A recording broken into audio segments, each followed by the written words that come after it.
Henry Poole's father was a military tailor. He made uniforms for British officers during the Napoleonic Wars, and when Henry inherited the business in the early 19th century, he moved it to a short stretch of Mayfair known as Savile Row, and with it, the bespoke suit as we still understand it today. The suits that followed weren't really a departure from the uniforms that preceded them. They carried the same high armholes, designed so a man could raise his arms without the jacket riding up. The same structured shoulders shaped with horsehair canvas and full canvas construction to hold their line through years of use, and the same close, controlled fit built, not for comfort, but for command. What Savile Row eventually became was built on the assumption that a suit's primary purpose is to protect the man inside it, to give him a silhouette that communicates before he speaks, to hold its shape regardless of what he does in it. The word bespoke itself came from this street, from cloth being spoken for by a specific client, a pattern drafted exclusively for his body and never used again. A bespoke suit from Savile Row at entry level today starts at around £5,500, which begins to explain what the tradition believes it is selling. Houses like Gives and Hawkes, which had been dressing naval and army officers since the late 1700s, held royal warrants. H. Huntsman and Sons, established in 1849, became known for the rigor of its canvas work, what the trade now distinguishes as full canvas construction, as opposed to the fused or half-canvas interlinings used in most ready-to-wear.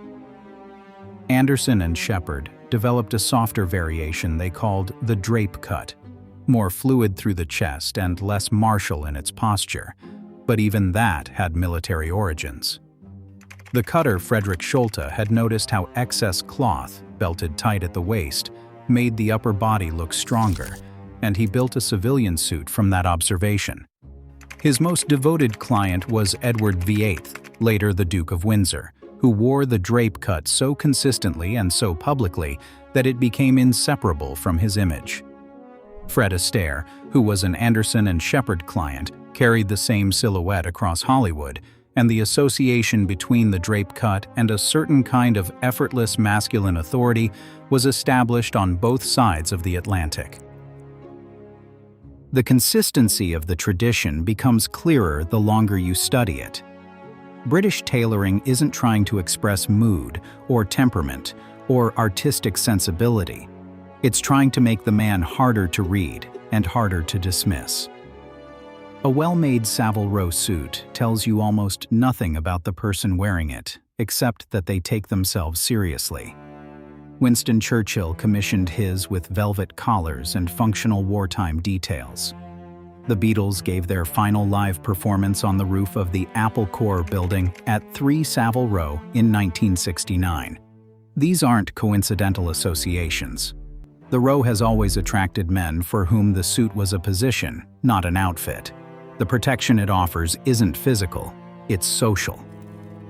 It's the silence before the man speaks, and Savile Row has spent 2 centuries making that silence very quiet and very permanent. What the British tradition asks of the wearer is almost nothing, and that's precisely the point. The suit arrives already shaped. It holds. It decides. The wearer isn't required to carry the garment because the garment carries him. This is why British bespoke suits, even the soft-shouldered drape cuts, can read as slightly impersonal. They're not designed to flatter the individual so much as to absorb him into something larger, a tradition, a class, an institution. The suit that dressed the empire wasn't interested in the personality of the person wearing it. It was interested in the impression the empire needed to make. The Neapolitan tailors arrived at a completely different question. Naples in the late 19th century was not a wealthy city. After Italian unification, the national treasury had been filled largely by emptying the coffers of the South. and the artisans who remained were working for a contracting class of patrons in heat that made heavy canvas and full lining genuinely impractical. Lightweight construction became a practical answer first and an aesthetic position second, and minimal lining followed naturally from that. Somewhere in the 1920s, a tailor named Vincenzo Attolini made a jacket that most people now credit as the first recognizably Neapolitan garment, unstructured and soft, with a shoulder sewn in a way that left a slight gathered ripple where the sleeve met the body. The Neapolitans called it the Spalla Camicia, the shirt shoulder. To British eyes, it looked like an error. It wasn't. The Spalla Camicia does not try to improve on the body beneath it.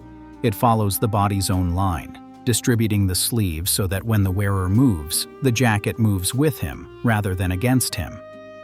The collar is shaped with a backward-oriented seam designed to sit against the back of the neck, the way the Neapolitan tailoring community describes it, like an old friend putting his arm around you. The jacket is often unlined or nearly so, with patch pockets and a construction so light the whole thing can sometimes be rolled without creasing. The armhole is cut high to preserve freedom of movement, but the sleeve head is significantly larger than the armhole it enters, which creates that gathered ripple British tailors spent decades dismissing as sloppy workmanship. The Italian word for this philosophy is sprezzatura. Baldassare Castiglione introduced it in The Book of the Courtier in 1528, the art of appearing effortless, of concealing all the craft so completely that what remains looks natural. Neapolitan tailoring is, by that standard, probably the most technically demanding suit in the world to make well, because it has to look as though it required no effort at all. Houses like Cesare Attolini, Mariano Rubinacci, and Gennaro Solito spend years training craftsmen to produce something that appears unconstructed, which is not the same thing as being unconstructed.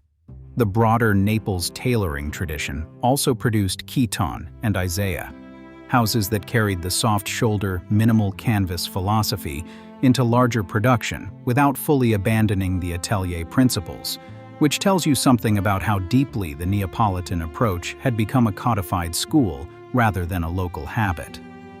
The shoulder has to be set with extreme precision, the drape has to fall without collapsing, and the whole jacket has to allow the man inside it to move without either the jacket or the man drawing attention to the exchange. Britain asks whether the suit can hold its shape. Naples asks whether the suit can get out of the way. And then there is Paris. In 1926, Arturo Cifonelli moved his family's tailoring house from Rome to a street called Rue Marbeuf in Paris's Golden Triangle. His father, Giuseppe, had founded the business in 1880. Arturo had been educated in London and understood the British approach from the inside, and then chose Paris anyway. The house has been at Rue Marbeuf ever since, now run by fourth-generation cousins, Massimo and Lorenzo, with more than 40 artisans producing a few hundred bespoke commissions each year. Each one takes upward of 80 hours to complete. The house produced suits for Hermes from 1992 to 2008, 16 years, which tells you something about the confidence Hermes placed in what Cifonelli was doing. Karl Lagerfeld reportedly said he could identify a Cifonelli jacket from 100 meters away. Cary Grant, whose instinct for a precisely constructed silhouette was as studied as anyone in Hollywood, was among the clients who understood what Cifonelli was doing before most people had the language for it. What makes it identifiable from that distance is not a logo or a broad silhouette. It's a construction called la cigarette, a technique of shaping the sleeve head so the shoulder reads as completely natural while carrying a precision that soft Neapolitan construction deliberately avoids, and that British canvas work achieves through entirely different means. The Cifonelli chest is the leanest in bespoke tailoring. The armhole is the highest, and the lapel carries a notch, the cran Parisian, the Parisian notch, that is so technically specific it has not been successfully reproduced by a British or Italian house. It's not a curve, nor exactly a straight cut. It exists in a register of detail that only becomes relevant once someone has decided the standard lapel is not finished and set about finishing it properly. This is what French tailoring asks of itself. Not whether the suit holds its shape under daily pressure, and not whether the suit disappears into effortlessness. Whether the suit proves something about the maker's hand, about the depth of the tradition behind it, about how seriously Paris has always taken the question of what refinement actually means. The Chambre syndicale de la couture française was founded in 1868, decades before Neapolitan tailoring existed in its modern form, to codify a standard in which detail is not embellishment. It's argument. A garment that doesn't demonstrate mastery isn't complete, and French tailoring doesn't compete with other traditions on their terms. It declines to accept that their terms are the right ones. That position changes what the French tradition asks of the person wearing the garment too. A Savile Row suit asks the wearer to trust it and step back. The Neapolitan suit asks the wearer to inhabit it freely, to move as he would without it. A French suit asks the wearer to be worth it, to have enough knowledge to recognize what's been done in the lapel and the sleeve head and the chest, to understand that he's wearing something that was argued over by people who have spent decades arguing about lapels. The suit is a conversation between the maker and the connoisseur, and it assumes the connoisseur exists.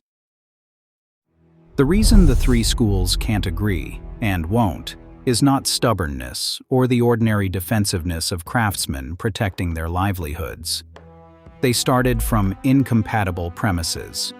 Britain needed a suit that could function across an empire, communicate authority without translation, and survive daily use without requiring the man to think about it.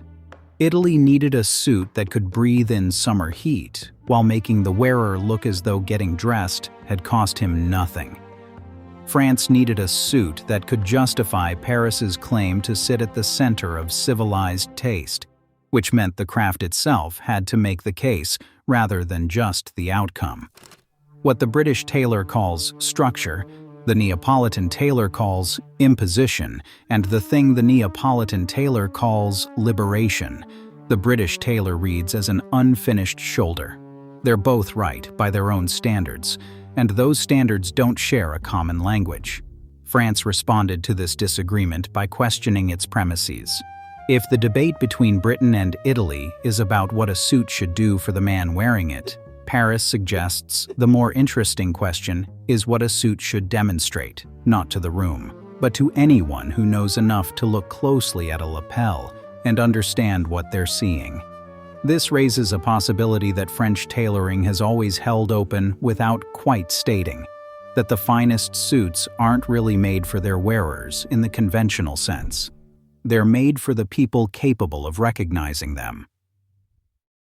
There's a detail about Cifonelli that sits awkwardly in all of this, which is that the house doesn't entirely belong to any of the three traditions. Giuseppe was Roman. Arturo was London-educated. The workshop has been Parisian for nearly a century. Lorenzo Cifonelli has described their method as drawing on Italian fabric sensibility, French finishing technique, and English structural discipline, held in tension rather than resolved into a single thing. Whether that makes Cifonelli a synthesis of the war or simply an honest account of what serious tailoring has always borrowed from wherever it found something worth taking, is not a question the house seems to find pressing. The bespoke suits produced on Savile Row today start at around £5,500 at entry level. A Cifonelli commission requires a minimum of 3 fittings across 2 to 3 months. The Neapolitan ateliers that still do it properly, Solito, Dal Cuore, Rubinacci, operate on timelines the craft sets rather than the calendar. There are now fewer than 50 active bespoke houses remaining on the row. Naples has perhaps a dozen proper ateliers still working, and Paris has fewer still. The numbers have been declining for decades, and the tradition keeps producing writers who announce its death and tailors who ignore them. The suits are very good. There have always been men willing to wait for them.